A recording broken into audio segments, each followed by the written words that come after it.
नंदुरबार जिल्ह्यात सध्या उन्हाचा तीव्र तडाखा जाणवत असून तापमानाने तब्बल 45 अंश सेल्सिअसचा उच्चांक गाठला आहे।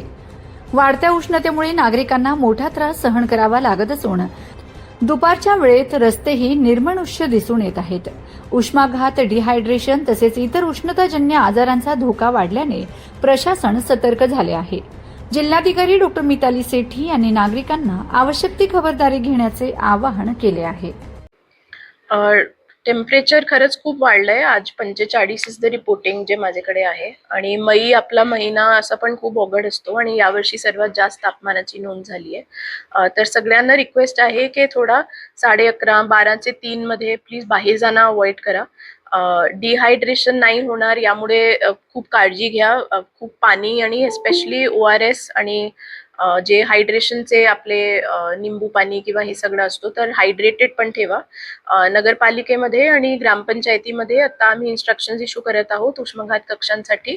PHCs आणि RH मध्ये ऑलरेडी उष्माघात कक्ष एस्टॅब्लिश करण्यात आले आहेत आणि PHC साठी पण इन्स्ट्रक्शन्स आम्ही आता आज देत आहोत। सोबतच आता माझी इनफॅक्ट जस्ट एक मीटिंग झाली जिथे मला डॉक्टर सांगत होते की भरपूर न्यू बेबीज जे आहेत त्यांचं ऑलमोस्ट 30% वेट लॉस होत आहे बिकॉज ते घरी जातात आणि खूप टेम्परेचर वाढत आहे तर वॉटर लॉस खूप जास्त आहे। तर त्यामुळे नवीन बेबीजनी खूप मोठी काळजी घ्यायची की दूध आईचं जे ते पित आहेत ते रेग्युलरली प्रत्येक 2 तासात त्यांना ते दूध पण पिलं पाहिजे आणि युरिनचं मॉनिटरिंग पण केलं पाहिजे की दिवसात कमीत कमी 8 ते 10 त्यांचं युरिन पास व्हायला पाहिजे।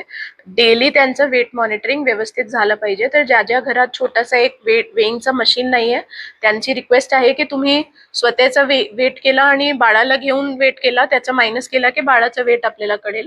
तर त्याचं पण रोजचा रोज वेट करत जा। Anything more than 10% weight loss is abnormal. तर तसं जर आहे तर हॉस्पिटलमध्ये जाऊन डेफिनेटली दाखवलं पाहिजे आणि कधी पण जरा पण सिम्पटम्स आले डिहायड्रेशनचे तर पहिली गोष्ट जाऊन PHC, RH किंवा सिव्हिल हॉस्पिटलमध्ये आपण येऊ शकता। आणि डिस्ट्रिक्टची पण एक डिझास्टर मॅनेजमेंटची हेल्पलाईन आहे, ती हेल्पलाईन पण आम्ही इथे फ्लॅश करतो। प्रत्येक तालुकाचे पण डिझास्टर मॅनेजमेंट हेल्पलाईनचे नंबर्स आहेत आणि डिस्ट्रिक्टचे पण नंबर आहे। आपल्याला कधी पण कोणता पण ऍक्सिडेंट दिसला किंवा कोणते दुसरे रिलेटिव्ह साठी किंवा कोणते दुसऱ्यांसाठी मदतची आवश्यकता आहे तर कृपया करून या नंबरवर आम्हाला त्वरित कॉन्टॅक्ट करा। थँक्यू।